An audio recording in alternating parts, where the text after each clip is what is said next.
give us the lay of the land in Massachusetts. I think when most people think Massachusetts, they think it's a blue state, a Democrat state, but Charlie Baker is the current governor who's a Republican. So what's the deal? What's the history of Massachusetts politically? Yeah, we've had a Republican governor for 24 of the last 32 years, and that's because we have a very left-leaning liberal legislature, a supermajority of Democrats in both the House and Senate.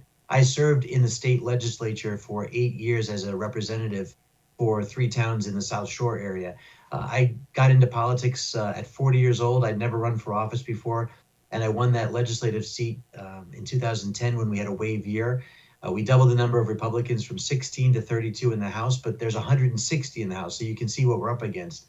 Whoa. But we're not Hawaii. The good news is we're not fully shut out there.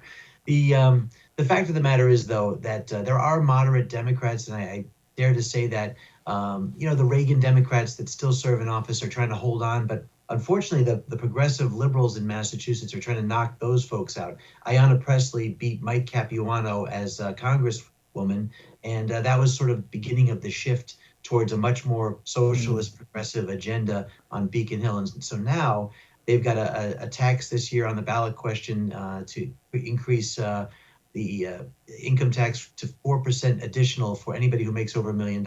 They're giving driver's licenses to illegals. We actually have that as a ballot question to repeal that. So, we've had to do a lot to try to undo the economic damage of a liberal legislature, but I'm running against Maura Healey, who is also following the National Green New Deal agenda, which will bankrupt Massachusetts economically with the energy goals they have. It's just impossible to do it overnight. And so anyway, that's what we're facing as a state. I will say, though, that Scott Brown in 2010 did win that special election for U.S. Senate when he said he would be the 41st vote against Obamacare. And the reason people, I think, in Massachusetts responded to that was they understood government wasn't going to provide them the savings that was promised. And they also don't think government should take over your health care. So right now we're in a stage that's post-pandemic.